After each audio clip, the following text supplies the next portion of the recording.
2026 సంవత్సరం ఈ రోజుతో 13 ఆదివార ఆరాధనలు. జనవరి మొదలుకొని ఇంతవరకు ఏ ఆదివారం కూడా మిస్ అయిపోకుండా తప్పిపోకుండా ఆరాధనలో పాల్గొన్నందువలన సహోదరికి స్మాల్ గిఫ్ట్, చిన్న బహుమతి. ఈ బహుమతి అయిపోతుంది కానీ దేవుడిచ్చే బహుమతి అది నిత్య జీవము ఇచ్చేటువంటి జీవకేక. అది అది అది ఎంత మాత్రం కూడా క్షయమైపోదు. ఇవి క్షయమైపోయేవి, అయిపోతాయి, ఖర్చు అయిపోతాయి. కానీ మేము ఇచ్చేదానికంటే దేవుడు ఇంకా ఇచ్చే ఆశీర్వాదం గొప్పది. చిన్న గిఫ్ట్ తీసుకోండి.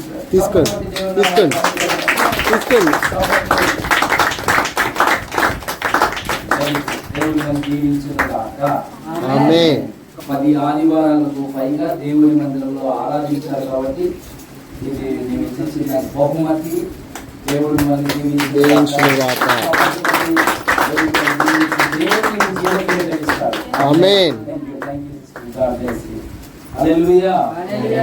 హత్తుకోవడం అంటే ప్రార్థన ఆనుకోకుండా ఎట్టి పరిస్థితులున్నా, ఎన్ని వ్యతిరేకతలున్నా, ఎన్నో పనులు ఉంటాయి, మీకు పాపం ఎన్నో అవసరతలు ఉంటాయి, ఎంతో ఇబ్బంది ఉంటుంది. అయినా సరే దేవుని మందిరానికి వస్తే నేను ఇచ్చినది చాలా తక్కువ, కానీ దేవుడు ఇచ్చేది అది ఆయన ఇచ్చే జీవ కిరీటం.